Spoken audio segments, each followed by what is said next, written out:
est un terme de Kabbalah, ça veut dire ceux qui pénètrent dans les mondes. Et les sages nous diront de la même manière que l'âme s'investit dans le corps, de cette manière-là, Dieu, lui, s'investit dans les mondes.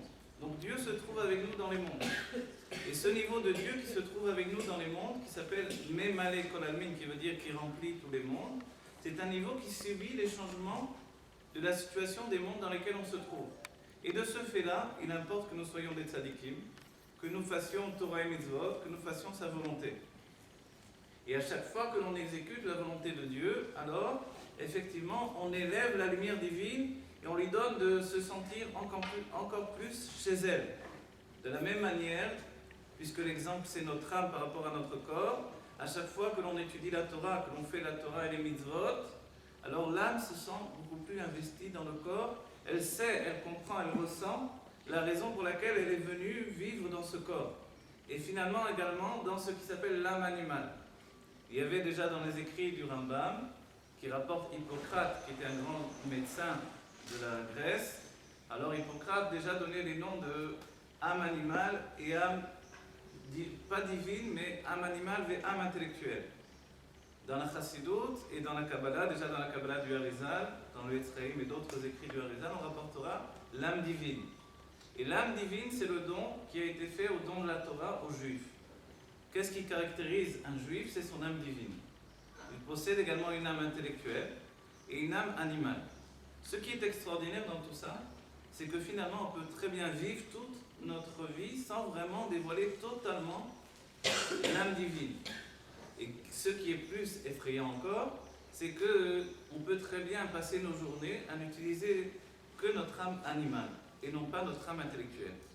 Lorsque vous venez étudier maintenant, on peut se poser la question, avec quoi j'étudie? Avec mon âme divine, avec mon âme intellectuelle, avec mon âme animale. L'âme animale, elle voulait boire le petit café, le petit gâteau, on lui a donné. Elle est tranquille, elle est contente. Non, vous pouvez continuer, il n'y a aucun problème.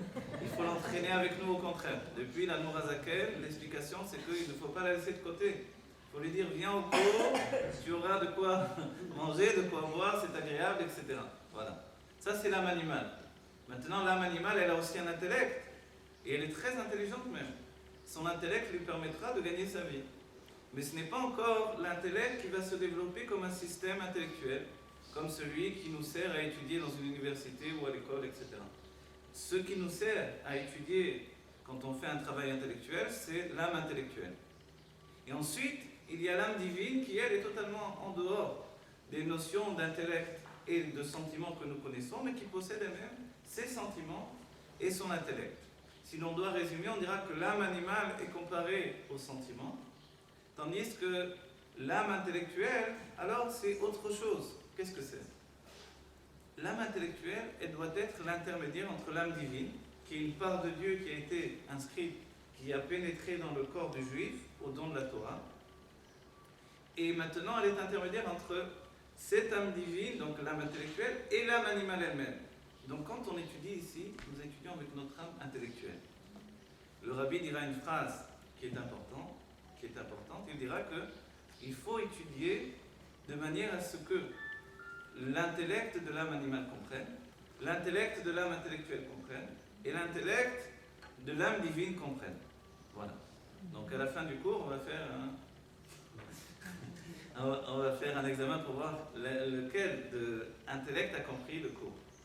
Alors maintenant, avec tout ça, on a commencé par dire qu'auparavant, il y a une action essentielle. Une action essentielle qui est de faire pénétrer une passion de vivre dans un être qui, lui, doit s'ordonner, se limiter dans Torah et Mitzvot. Les sages ont posé une question.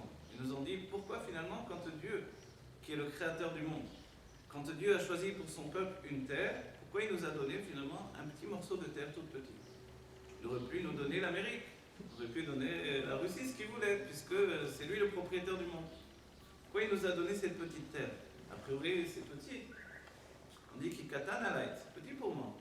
Le juif, c'est un être démesuré, on voit qu'il s'est répandu dans le monde entier, et puis à chaque fois qu'il est arrivé dans un endroit du monde, dans un pays, il a fait une révolution. Donc, finalement, lui donner une si petite terre, pourquoi? Pour quelle raison? De la même manière, pourquoi nous donner un corps si petit, si on va y introduire une âme divine?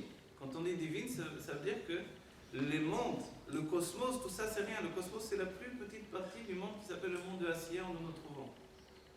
Alors, le divin c'est encore des mondes spirituels infinis avec des anges, avec... Donc alors pourquoi tout ça? Pourquoi cette petitesse? Quand vous rajoutez à ça Torah et Mitzvot, alors on ne peut pas voir ce que l'on veut, on ne peut pas manger ce que l'on veut, on ne peut pas aller où on veut. Arrive le Shabbat, on ne peut même plus dépasser l'endroit qui dépasse maintenant la permission de sortir d'une ville, on ne peut plus transporter s'il n'y a pas un héros, etc. On ne peut plus. À chaque fois, ça nous enferme encore. Qu'est-ce que Dieu veut de nous finalement? Tout ça, tout ce qui nous enferme, ça s'appelle les kelim de tikkun, les réceptacles de réparation.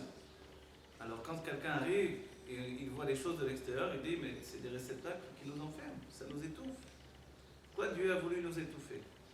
L'enseignement, c'est que finalement, il y a ce qui s'appelle le tzimtzum. Le tzimtzum, c'est finalement de réduire l'expression de manière à ce qu'elle atteigne son paroxysme. C'est-à-dire que quand on réduit l'expression, elle pénètre dans des réceptacles limités, alors elle commence à se chauffer. C'est l'image exactement d'un barrage. Quand l'eau d'une rivière ou d'un fleuve, elle va à son rythme, puissante à certains endroits et puis calme à d'autres endroits. Mais quand on ferme l'allée naturelle de l'eau, alors l'eau commence à s'accumuler, elle devient forte. Et quand on ouvre le barrage, alors l'eau a une puissance incroyable. C'est exactement le même système que Dieu a voulu. On va se dire pourquoi Dieu nous a enfermés dans un petit endroit. Finalement, il y a un enseignement essentiel. L'enseignement essentiel, c'est ce que nous disent les sages dans le Midrash, que dans la Géoula, Eretz Israël va se répandre dans le monde entier. Il est dit que le Beth Amikdash va se répandre sur tout Jérusalem. Donc tout Jérusalem, aujourd'hui, si vous connaissez Jérusalem, Rehov Yafo, Katamon, de partout vous irez, Pisgazev, de partout, ça sera le Beth Amikdash. Ensuite, la Gdusha de Jérusalem elle-même, elle va sortir non seulement des remparts, mais même de Jérusalem, on va dépasser, on va prendre la route qui va aller vers Tel Aviv, etc. Et hop, la Gdusha, la sainteté de Jérusalem, elle va se répandre sur toute Eretz Israël. Donc Eretz Israël, ici, de la Géoula, ici on sera à Jérusalem aussi. Ce qui nous manque à Jérusalem, c'est le bord de mer, finalement. Alors, on pourra être à Jérusalem au bord de mer. Ça serait bien? Voilà. Vous ne serez plus à Natania, vous serez à Jérusalem. Il faudra changer les pancartes. Il faudra barrer et marquer Jérusalem, anciennement Natania. Et puis, Eretz Israël. Ah oui, c'est pas la peine d'acheter à Jérusalem, non, c'est pas cher. Effectivement, si on voit les choses de cette manière-là, si on vit dans la Géoula, on va changer l'optique de. Et puis, qu'est-ce qui va se passer? Eretz Israël va se répandre sur le monde entier. Et ça va être extraordinaire. C'est-à-dire que vous pourrez être en Alaska et vous serez en Eretz Israël. Ce qui ne va pas enlever la Gdusha de Eretz Israël aujourd'hui, puisque ça sera Jérusalem.